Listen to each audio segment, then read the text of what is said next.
Sir CS executive में कितना time लगता है, कितने महीने कम से कम चाहिए हमें कि CS एग्जीक्यूटिव का सिलेबस हमारा अच्छे तरीके से तैयार हो जाए और मेरी रिवीजन भी हो जाए और मेरे एग्ज़ाम जो है बहुत अच्छे तरीके से क्लियर हो जाए, मैं बिल्कुल श्योर हो जाऊं एग्ज़ाम देने के बाद कि मैं 100% पास हो जाएंगे हम। ठीक है जी, तो इन सभी क्वेश्चंस का इस लेक्चर में आपको आंसर मिलने वाला है। मेरा नाम है CA संदीप अरोड़ा और मैं आपको आज बताने जा रहा हूं कि किस तरीके से आपको CS एग्जीक्यूटिव की प्रिपरेशन करनी चाहिए और कितना समय हमें लगेगा कम से कम जो CS एग्जीक्यूटिव का पूरा सिलेबस कवर करने के लिए। तो चलिए स्टार्ट करते हैं। देखिए हमारी जो CS एग्जीक्यूटिव के सिलेबस में कुल मिला के, जैसे कि आपको पता है, 2 ग्रुप्स हैं, 2 ग्रुप है हमारे पास, ग्रुप 1, ग्रुप 2। ठीक है जी, अगर आप सीरियसली ये वीडियो देख रहे हो, ठीक है, सिर्फ और सिर्फ देखना पर्पस नहीं है, आपका पर्पस क्लियर करना भी है एग्जाम। ठीक है, तो आप इस वीडियो को अंत तक देखिएगा, आपको बहुत यूजफुल होने वाली है। अगर आप एक एक पॉइंट ध्यान से सुनिएगा और इसको इंप्लीमेंट भी करिएगा तो आपको ये बहुत फायदा देगी। देखिए आपके 2 ग्रुप हैं, 4 पेपर का एक ग्रुप होता है। ठीक है, पहला ग्रुप जो है उसमें 4 पेपर हैं, 1 2 3 4। ठीक है जी, कौन कौन से हैं जी? एक है company law, JIGL, tax laws और SBEC। ठीक है जी, ये आपके फर्स्ट ग्रुप में सब्जेक्ट्स हैं, company law, JIGL, tax laws, SBEC। ये 4 सब्जेक्ट आपके ग्रुप 1 में है और ग्रुप 2 में आपके पास नंबर 1 है EBCL, नंबर 2 है capital market and security law, जिसको हम CMSL बोल देते हैं या SLCM भी बोल देते हैं। ठीक है जी, नंबर 3 है FSM, financial and strategic management. Number 4 है कॉरपोरेट एंड मैनेजमेंट अकाउंटिंग। ठीक है जी, ये कुल मिला के 8 सब्जेक्ट हैं। ठीक है जी, इनमें से हमारे पास जो मल्टीपल चॉइस क्वेश्चन हैं, पेपर जो होंगे 100%, नंबर 1 है टैक्स लॉ ग्रुप 1 में और ग्रुप 2 में आपके पास नंबर 1 FSM है, नंबर 2 CMA है। ठीक है जी, ये 3 पेपर आपके क्या हैं, 100 मार्क्स के मल्टीपल चॉइस क्वेश्चन बेस होने वाले हैं। 100% इसमें क्या है, 100 क्वेश्चन आएंगे आपको मल्टीपल चॉइस क्वेश्चन। ठीक है, और 100 के 100 आपको क्या है अटेम्प्ट करने हैं, 1 नंबर का 1 क्वेश्चन होगा। ठीक है जी, 1 नंबर का 1 क्वेश्चन होगा और आपको 100 में से आपको पासिंग क्राइटेरिया तो पता ही है, 40% 50%। ठीक है जी, उसके बाद अब देखिए मेन बात आती है कि किस तरीके से प्रिपरेशन करनी चाहिए और कितने महीने में हो जाएगी। अगर आप मेरे तरीके से चलोगे तो अप्रोक्स आपकी मैक्स टू मैक्स 3 से 4 महीने में आपकी जो प्रिपरेशन हो जाएगी। कितने सब्जेक्ट की?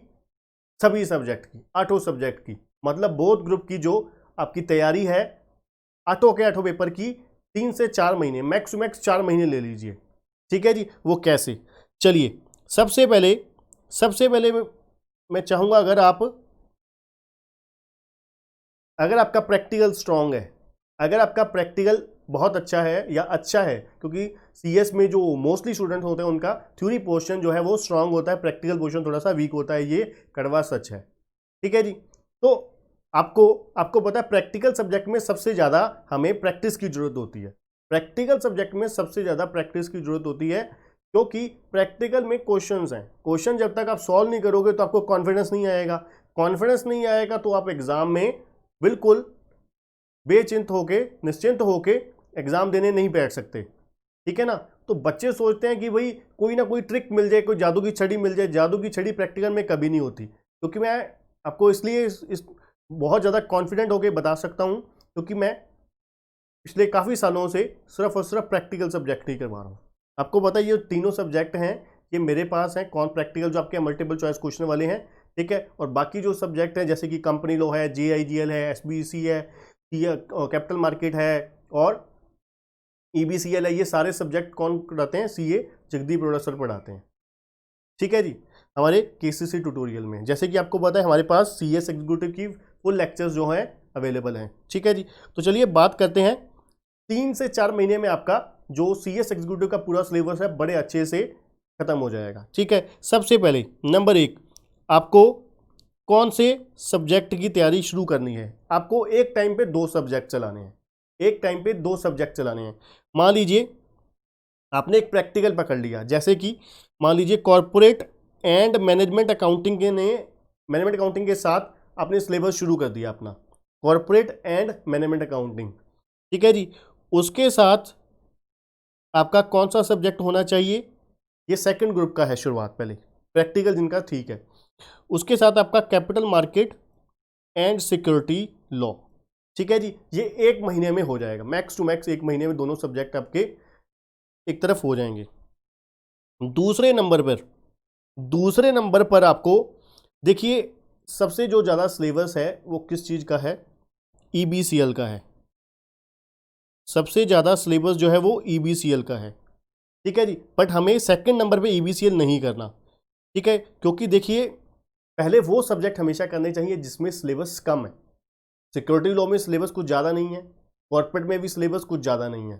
ठीक है, तो हमेशा यही स्ट्रैटेजी होनी चाहिए, चाहे सब्जेक्ट वाइज भी पकड़ते हो ना, तो पहले वही सब्जेक्ट होना चाहिए, वही चैप्टर्स होने चाहिए जिसमें क्या है, वेटेज हाई है और जो मात्रा चिपी है और वेट जो कंटेंट है वो कम है।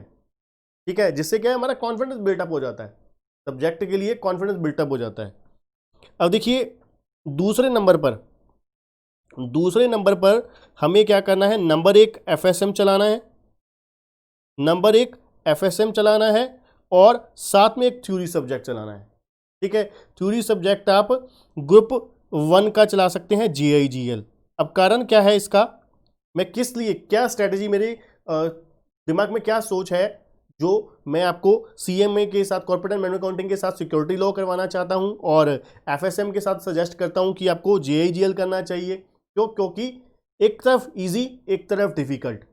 अगर आप दोनों सब्जेक्ट डिफिकल्ट पकड़ लोगे तो JIGL आपको पता है थोड़ा सा लॉ की लैंग्वेज है, मेरे हिसाब से टिपिकल है, काफ़ी टिपिकल है। ठीक है जी, बहुत सारे चैप्टर ऐसे हैं जो बहुत ही ज़्यादा टेक्निकल हैं, इसलिए FSM बिल्कुल आसान है, आपको सिंपल लेक्चर देखते जाना है और आगे बढ़ते जाना है, बड़े ही आसानी से, बड़े ही मज़े से आपका सिलेबस कंप्लीट हो जाएगा। ठीक है जी, इसको भी आप अप्रॉक्स 1 महीना ले लीजिए। ठीक है जी, 1 महीना इसको और नंबर 3 पे आप लोगों ने क्या करना है, कंपनी लॉ प्लस SBEC। जैसे कि आपको पता है अगर आपका कंपनी लॉ हो गया तो सेटिंग ऑफ बिजनेस एंटिटी तो आपका ऑलमोस्ट सेम ही है। SBEC और कंपनी लॉ सभी स्टूडेंट्स को पता होगा। ठीक है, चाहे वो हमारे से लेक्चर परचेज करते हैं, क्लासेस देख रहे हैं हमारी, ठीक है, चाहे वो सेल्फ स्टडी करते हैं या फिर कहीं और से उन्होंने क्लासेस फेस टू फेस या ऑनलाइन जैसे भी ली हुई है। ठीक है जी, लाइव है या online video lecture, recorded lecture है, सभी के लिए, सभी को पता होगा कंपनी लॉ और SBEC ऑलमोस्ट सेम है। ठीक है जी, इसमें मैं नहीं मानता कि max to max 20 to 25 days लगेंगे। ठीक है जी, ज़्यादा से ज़्यादा 20 से 25 दिन का समय लगेगा, ज़्यादा से ज़्यादा। ठीक है जी, उसके बाद नंबर 4 पे हमारे पास बचता है टैक्स लॉ और साथ में हमारा कौन सा सब्जेक्ट, सबसे लेंथी सब्जेक्ट EBCL। अब मैं आपको सजेस्ट करूंगा कि यहां पर एक चीज और, टैक्स लॉ में जो पहली प्रायोरिटी आपको देनी है, फर्स्ट प्रायोरिटी जो देनी है वो आपने GST को देनी है, क्योंकि GST का सिलेबस बड़ा लिमिटेड सा है और वेटेज उतनी है। ठीक है ना, और फिर दूसरे नंबर पे साथ में इनकम टैक्स करना है। ठीक है जी, अब जो पहला आपका टारगेट होना चाहिए, अब इस तरीके से आपको क्या है 3 से 4 महीने में आपको रिवीजन करनी है और कम से कम आपको 1 महीना पहले चाहिए, 1 मंथ चाहिए आपको रिवीजन के लिए। 1 महीना नहीं तो कम से कम 15 से 20 दिन तो आपको मिनिमम रिवीजन के लिए आपको निकालने ही निकालने हैं। अगर आप फर्स्ट अटेम्प्ट में अगर आप CS एग्जीक्यूटिव के दोनों ग्रुप क्लियर करना चाहते हो, आप, मैं 100% श्योर होके कह सकता हूं कि आपका पूरा का पूरा एग्जीक्यूटिव का पूरा सिलेबस कोर्स जो है फर्स्ट अटेम्प्ट में क्लियर हो जाएगा, अगर आप इस स्ट्रेटेजी को फॉलो कर लेते हो। ठीक है, और जो चैप्टर है, देखिए अगर आपको लगता है, मान लीजिए आप कोई भी सब्जेक्ट कर रहे हो, ठीक है, सब्जेक्ट के अंदर भी ये चैप्टर करने का तरीका क्या होता है, हम लोगों को क्या है, सबसे पहले क्या स्ट्रेटेजी अपनानी चाहिए। नंबर 1, जो वेरी इजी चैप्टर्स हैं, और देखिए जैसे कंपनी लॉ जैसे सब्जेक्ट हैं, वहां पर तो क्या होता है, वहां पर सीक्वेंस चलता है ठीक है ना, सीक्वेंस है, आपको पहले ये करना है, इंट्रोडक्शन करनी है, फिर टाइप्स ऑफ कंपनी करना है, AOA, MOA, प्रोस्पेक्टस, ऐसे आपका बेस बनता जाता है और आपको एक चैप्टर दूसरे के साथ हेल्पफुल होता है। और जैसे मान लीजिए FSM है, आपने इंट्रो चैप्टर किया, उसके बाद आप कोई भी चैप्टर पकड़ सकते हैं, लीवरेज पकड़ सकते हैं, डिविडेंड पॉलिसी पकड़ सकते हैं, कॉस्ट ऑफ कैपिटल के बाद, हाँ, कॉस्ट ऑफ कैपिटल और कैपिटल बजटिंग, पहले कॉस्ट ऑफ कैपिटल करना है आपको, फिर देन कैपिटल बजटिंग करना है। ठीक है, कॉर्पोरेट मैनेजमेंट अकाउंटिंग है, मान लीजिए कॉर्पोरेट में काफ़ी छोटे छोटे चैप्टर्स हैं। ठीक है, शेयर कैपिटल है, डिबेंचर है, कॉर्पोरेट में आप बहुत सारे चैप्टर ऐसे हैं जो आपने ऑलरेडी कर रखे होंगे, जो आप पहले ही उन चैप्टर से गुजर चुके होंगे, जैसे कि शेयर कैपिटल है, डिबेंचर्स है, ठीक है ना, फाइनल अकाउंट ऑफ कंपनीज है, ये आपने बीकॉम में कहीं ना कहीं किया होगा। मतलब छोटे छोटे चैप्टर्स हैं जहां पर क्या है, बहुत ज़्यादा आपके पास कंटेंट पढ़ने को नहीं होगा, हार्डली वो 1-1, 2-2 घंटे में आपके होते जाएंगे। ठीक है ना, हार्डली 1-2 चैप्टर जैसे वैल्यूएशन ऑफ गुडविल है, अमलगामी कंसोलिडेशन है, ये चैप्टर जो है थोड़े से लेंथी हैं। ठीक है जी, यहाँ पे थोड़े से एक्स्ट्रा आपको एफर्ट लगानी पड़ते हैं। ठीक है, अदरवाइज बाकी जो सिलेबस है वो बहुत ज़्यादा आसान है। ठीक है ना, पहले नंबर पे आपको very easy, then easy, number 3 आपको एवरेज चैप्टर्स जो है डिफिकल्टी लेवल, और नंबर 4 जो लेंथी प्लस डिफिकल्ट हैं। सबसे लास्ट में आपको वो वाले करने होते हैं हमेशा, चाहे वो रिवीजन में हो, चाहे आप फर्स्ट टाइम कर रहे हो। ठीक है, आसान इसलिए क्योंकि जब आप चैप्टर क्योंकि हम लोग क्या है, बचपन से हमारी मेंटालिटी ऐसी बनी हुई है, हम लोग क्या है, चैप्टर शुरू करने से पहले ही पेजेस गिनना शुरू कर देते हैं कि कितने पेजेस का चैप्टर है, कितने दिन में कितने घंटे में हो सकता है, कितने दिन में हो सकता है, ये तो 80 पेजों का चैप्टर है। ठीक है, तो ये तो बहुत बड़ा है। ठीक है, हम पहले ही घबरा जाते हैं। ठीक है, तो मतलब क्या है, यहाँ पर हर किसी की आदत होती है, हमारी भी आदत अपने टाइम पे यही थी जब हम स्टडी करते थे। ठीक है ना, आसान तरीका यही है कि आप इस तरीके से एक टाइम पे 2 सब्जेक्ट मैक्सिमम चलाइए। जितने ज़्यादा सब्जेक्ट चलाएंगे उतना आपको क्या है, डिफिकल्टी लेवल होगा। 2 मैं इसलिए कहता हूँ, प्रैक्टिकल और थ्योरेटिकल इसलिए कहता हूँ क्योंकि क्या है, मान लीजिए जब आप स्टडी कर रहे हो, आपको कई बार होता है कि बंदे को पढ़ने के लिए मूड नहीं होता, तो उस टाइम बंदा क्या कर लेता है, उस टाइम हम लोग ऐसा सब्जेक्ट निकाल लेते हैं जो हमारा फेवरेट होता है, मनपसंद सिलेबस होता है, मनपसंद सब्जेक्ट होता है, मनपसंद चैप्टर होते हैं। ठीक है ना, तो उसमें क्या है, हमें नींद भी नहीं आ रही होती। तो जब बिल्कुल आंखें आपकी खुली हुई हैं, बिल्कुल आप सचेत हो, उस टाइम क्या है, ऐसे चैप्टर कर लीजिए, थ्योरी में नींद ही बड़ी आती, नशा ही बहुत है जी थ्योरी में। ठीक है, हमारे को तो हर एक 2 घंटे बाद नींद आ जाती थी। तो इसलिए हम भी आपकी तरह ही आपके स्टेज से गुजरे हैं एक टाइम पे। ठीक है, आपकी पूरी तरीके से प्रॉब्लम समझते हैं, तो इसलिए आप लोग ये स्ट्रेटेजिक तरीका फॉलो करें, आपको बहुत हेल्पफुल होगा। अगर किसी भी तरीके का आपको और क्वेश्चन है और कुछ पूछना है, आपको कमेंट बॉक्स में जाके पूछ सकते हैं। ठीक है, और अगर आप हमारे से CS एग्जीक्यूटिव की क्लासेस परचेज करना चाहते हैं तो नीचे दिए गए नंबर पर आप क्या है, व्हाट्सएप कर सकते हो।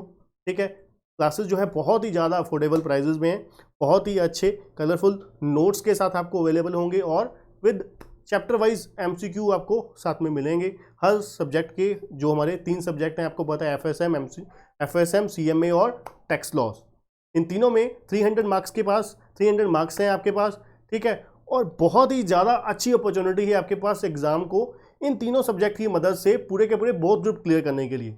जैसे कि आपको पता है दोनों ग्रुप जब हम करते हैं तो हमें एडवांटेज ये भी मिलता है कि अगर एक ग्रुप में 200 से ज़्यादा नंबर आ गए तो वो दूसरे ग्रुप में हेल्पफुल हो जाएगा। फॉर एग्जांपल आपके पहले ग्रुप में या दूसरे ग्रुप में प्रैक्टिकल ज़्यादा है, ठीक है, 2 सब्जेक्ट है प्रैक्टिकल के, मान लीजिए आपके दूसरे ग्रुप में 220 नंबर आ गए, 220 मार्क्स आ गए, और पहले ग्रुप में आपके 180 मार्क्स आ गए, ये 182 आ गए, तो पहले ग्रुप में कितने कम नंबर थे, 18 नंबर या 20 नंबर कम थे, सेकंड ग्रुप में 20 नंबर ज़्यादा थे, तो 200 प्लस 220 प्लस 180, 220 प्लस 180 कितना हो जाएगा 400, तो 400 आपके 800 में से पूरे हो गए। ठीक है, तीनों कंडीशनें आपने पूरी कर दी, 40% हर सब्जेक्ट में क्लियर कर दिया, 50% एग्रीगेट आपका बन गया। ठीक है, तो मतलब क्या है, तीसरी कंडीशन मतलब मर्ज करके 400 बनना चाहिए, 400 मर्ज करके आपका बनना चाहिए, वो बन रहा है 800 में से out of 800 you got 400 marks. तो मतलब क्या है, आपने जो कम इंस्टीट्यूट की जो एक कंडीशन थी पासिंग की वो आपने क्लियर कर दी। ठीक है ना, बोथ ग्रुप का ये भी बहुत बड़ा फायदा होता है। ठीक है, तो आज की वीडियो में इतना ही बच्चों। तो अगर आपको वीडियो पसंद आए तो जरूर लाइक जरूर करिएगा और चैनल को सब्सक्राइब जरूर करिएगा और बेल आइकन जरूर दबाइएगा, जिससे क्या है आगे हम जब भी वीडियो नहीं पोस्ट करें तो आपको क्या है सबसे पहले उसका नोटिफिकेशन आए और उसका फ़ायदा आप उठा सको। तो आज के लिए बच्चों इतना ही, थैंक यू, गुड बाय।